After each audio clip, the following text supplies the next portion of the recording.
What does this character from a recent Disney movie have to do with this one from a much older Disney movie? Well, Bruno from Encanto and Rex from Toy Story are the names of the two new Papillion Police Department canines. Like, I tell you what, guys, if I don't like the name that he came with, then maybe we'll go with Bruno. And so, sure enough, he's kind of goofy, kind of like the Bruno in the movie, so it just kind of fit. Officers Matt Elsasser and Brian Malone are canine handlers who spent some 4 months getting these dogs certified. And then you go through a Nebraska state certification. So there's a Nebraska standard. And so there's evaluators throughout the state, and you go through that process with them. Once that's over, you got there's about another 7 or 8 weeks for the patrol side. Officer Malone has been on the force for 6 years and was one of 4 or 5 officers that applied to be a canine handler in the department. It was kind of surreal. It was really cool. Lieutenant Goalius called me into his office, and I thought I was getting talked to about some uniform violation, and then he let me know that I was selected in. Officer Elsasser is on his 2nd dog as a canine handler. They don't know how to sit. They don't know how to down.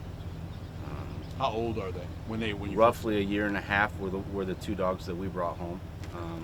We looked at 7 of them, brought 2 of them home, the 2 that we liked the best. We brought them home, and then it starts from there, just basic obedience. And then you start to teach them and imprint narcotics odors on them. When we got the dogs, they knew nothing, and then you go from a dog that just knows nothing other than go and eat a Kong to still being able to put obedience and sit, lay down, find narcotics, go locate people, and do some pretty wild things around people, and not do things that you want them to do. To the end product where a dog is street ready. It's very rewarding. Both officers have 2 dogs at home and allow their work dog to interact with their family pets. But there are limits. Like an initial phase of getting them to know each other. So obviously they're going to be living at home together, so they can be separated. People to separate their dogs entirely, but that becomes like a lot of work to have them separated. So they coexist. They know that they're both there, but I'll usually just let them out separately for most time. But they like each other and hang out. It just takes a lot of planning. I try my best to train my children as much as I train my dog.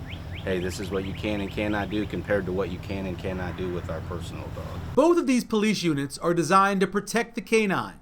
They're equipped with internal temperature detection sensors and countermeasures if something was to go wrong. The windows roll down, the back windows, because there's cages there, and then there's a fan in there that'll start to suck the hot air out, and then all the lights on the car start going crazy.